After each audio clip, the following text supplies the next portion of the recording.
Assalamualaikum warahmatullahi wabarakatuh. Perkenalkan, kami dari kelompok 5 beranggotakan Arlianti, Cahaya Arinda Mutia, Dina Salsabila, M. Albes Ariski, Muhammad Amin, dan Muhammad. Kami di sini ingin mempresentasikan mengenai profil dan rancangan AAC pada anak Down syndrome. Down syndrome merupakan suatu kelainan genetik yang menyebabkan penderitanya memiliki tingkat kecerdasan yang rendah.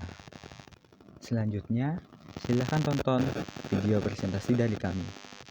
Baik, pada pembahasan kami pada kali ini, yang pertama itu ada profil anak, yang kedua ada hasil identifikasi dan asesmen anak, dan yang ketiga ada rancangan produk komunikasi alternatif dan augmentatif. Identitas anak, nama Musjada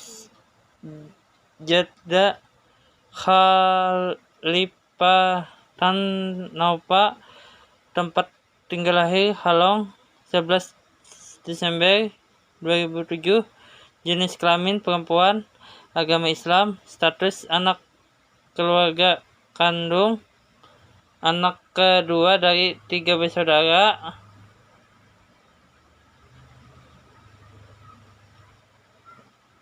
Jenis hambatan Down syndrome, nama sekolah SLB Negeri 2 Martapura, kelas 3, alamat Jalan Karanganyar 1,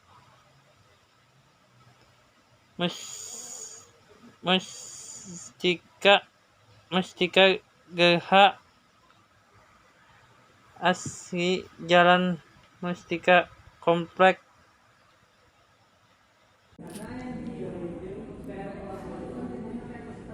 Adapun pada bagian selanjutnya, yang pertama adalah analisis hasil identifikasi pada anak yang menjadi subjek dalam observasi kami. Pada anak yang telah kami observasi, yaitu Musda Khalifah Tanova, dia ini mengalami riwayat perkembangan fisik. Anak itu mengalami keterlambatan seperti ia ini dapat berdiri dan berjalan itu pada usia 5 tahun lebih. Jadi ia mengalami keterlambatan dalam perkembangan fisiknya. Kemudian pada masa balita juga anak mengalami kesulitan untuk makan. Jadi anak itu hanya mau biasanya sampai sekarang anak hanya mau makan satu jenis makanan saja. Kemudian pada perkembangan bahasanya anak juga mengalami keterlambatan, dan hingga sekarang dalam perkembangan bahasa anak ini masih kurang baik dan masih kurang jelas dalam pengucapannya. Selanjutnya, analisis hasil asesmen kebutuhan komunikasi anak. Selanjutnya, kondisi aktual anak ada 5, yaitu yang pertama perkembangan bahasa, perkembangan motorik, bina diri, dan lingkungan. Berdasarkan hasil wawancara yang kami lakukan pada saat observasi, anak mengalami kesulitan saat menjawab dan memahami pertanyaan yang kami ajukan, seperti menjawab pertanyaan apa warna bajumu dan di mana kamu tinggal.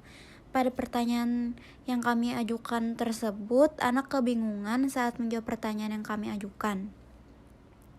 Untuk kemampuan anak sendiri, anak mampu untuk mengucapkan huruf dengan jelas seperti A, I, U, dan O.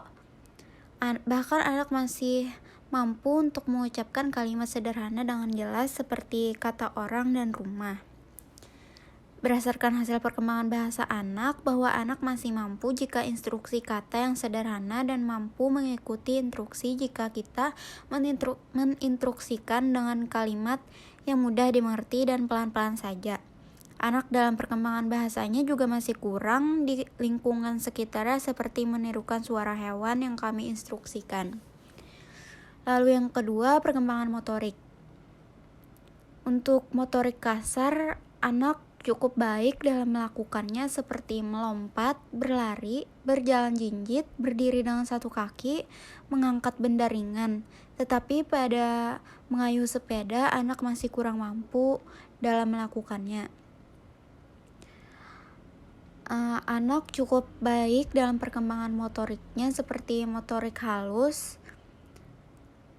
anak mampu menirukan garis lurus ataupun lingkaran. Jika kami mengarahkan dan harus selalu diawasi pada saat anak mengerjakannya. Yang ketiga, bina diri. Pada perkembangan bina diri, anak bahwa masih mampu untuk dalam hal seperti makan, minum, mengenakan, dan melepaskan pakaian dengan benar. Tetapi pada indikator membersihkan diri, anak masih kurang mampu untuk membersihkan pakaian yang digunakan dalam keadaan haid, dan anak juga kurang mampu dalam hal merias diri. Dalam indikator menjaga keselamatan, berkomunikasi, dan bersosialisasi, anak masih terbilang kurang karena dapat dilihat pada saat observasi yang kami lakukan.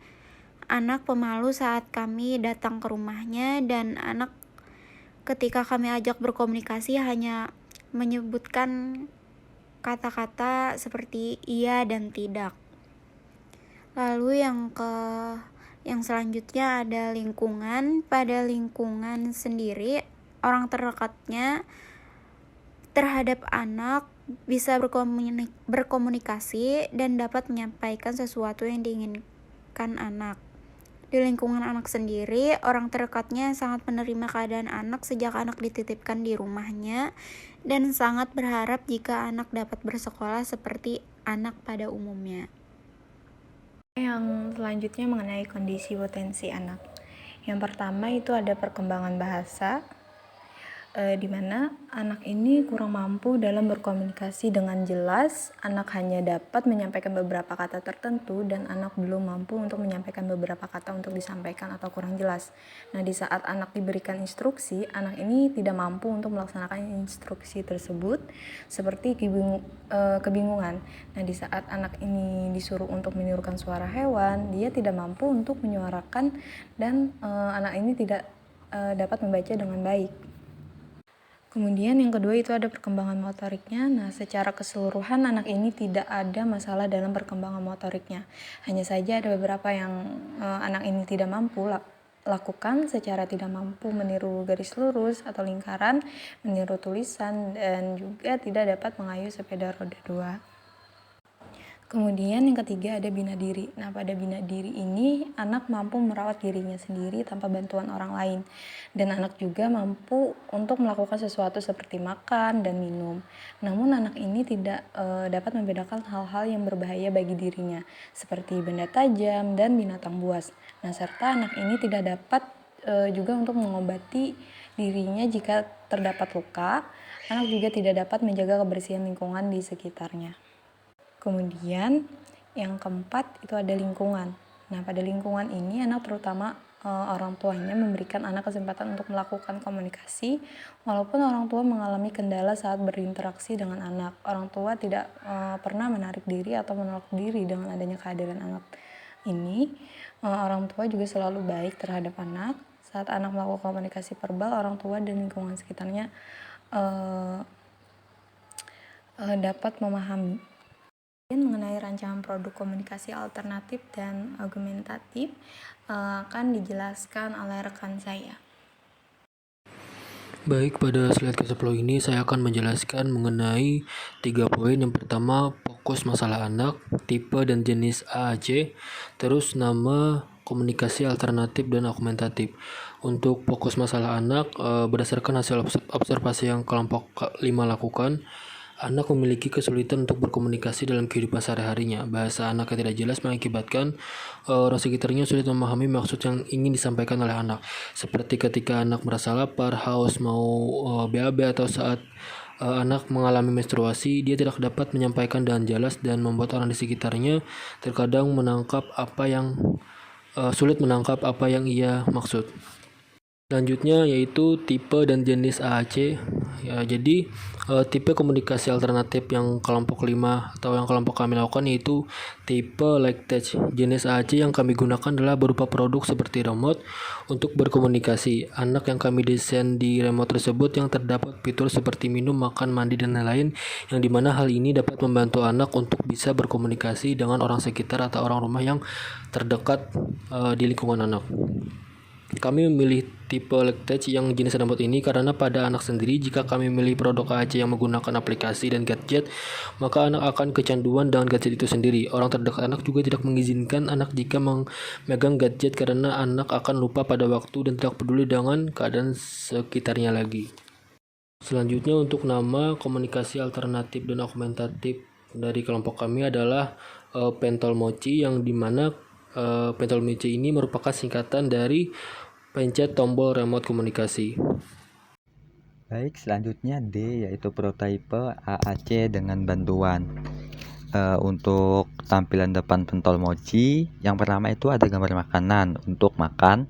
Selanjutnya ada gambar botol untuk minum. Selanjutnya ada gambar toilet untuk buang air kecil dan buang air besar. Dan yang keempat ada gambar gayung untuk mandi. Dan ada gambar kelima, ada gambar softtek untuk menstruasi. Dan gambar terakhir ada gambar uang untuk belanja.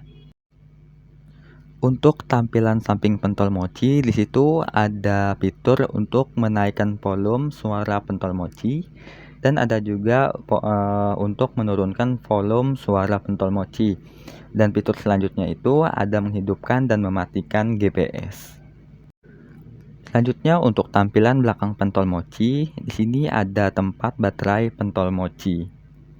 Selanjutnya rancangan program penerapan AAC. Untuk fokus masalah anak, yaitu bahasa dan komunikasi yang kurang dipahami oleh orang tua. Tahap pertama untuk kompetensi yang diajarkan yaitu mengenalkan pentol mochi kepada anak. Tujuan program per tahap yaitu agar anak mengetahui kegunaan dan fungsi pentol mochi.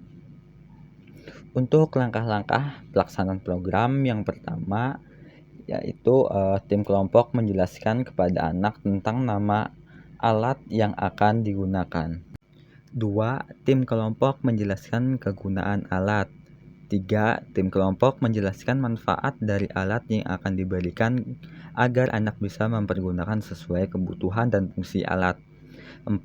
Tim kelompok menjelaskan tombol dan kegunaan tombol serta bagaimana cara remote tersebut bisa digunakan. 5.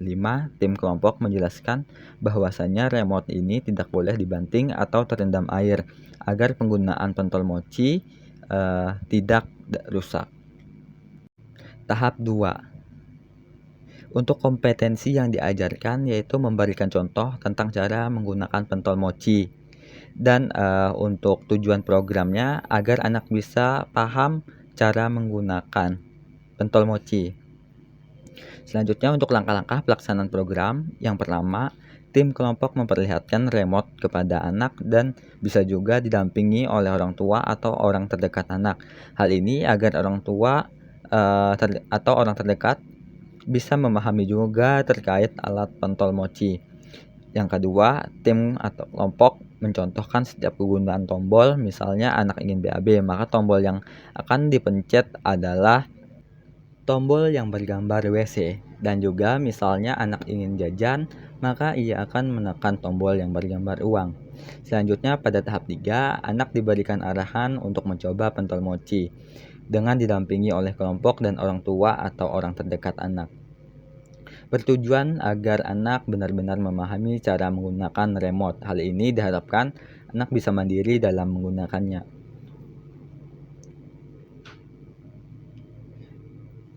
Tahap-tahap penggunaan, yang pertama, tim atau kelompok meminta anak menyebutkan nama dari alat yang kami berikan, yaitu pencet tombol remote komunikasi. Yang kedua, tim kelompok memberikan remote kepada anak untuk ia pegang sendiri. Yang ketiga, anak diarahkan untuk menekan tombol sesuai keinginannya dan memahami gambar dan tujuan untuk apa tombol-tombol tersebut ditekan. Yang keempat, anak diminta untuk mempraktekkan, misalnya anak sedang menstruasi, maka ia harus menekan tombol apa dan setelah ditekan apa yang akan terjadi, respon yang akan diberikan oleh orang terdekat atau orang tua yang ada di rumah. Dan yang kelima, tim kelompok mengarahkan cara anak menyimpan remote dan meletakkannya apabila dirasa tidak digunakan lagi. Untuk tahap keempat, anak diminta untuk menggunakan secara mandiri. Untuk fungsinya agar anak benar bisa untuk menggunakan alat secara mandiri. Untuk tahap penggunaannya, yang pertama itu tim kelompok memberikan remote kepada anak. Yang kedua, tim kelompok mengamati apa yang anak gunakan terhadap remote tersebut. Dan yang ketiga, jika anak sudah bisa menggunakan, maka anak diminta untuk menekan tombol sesuai keinginan dan kebutuhan dia sekarang. Misalnya, anak mau pipis, maka tombol apa yang harus. Terima kasih telah menyimak presentasi kelompok kami.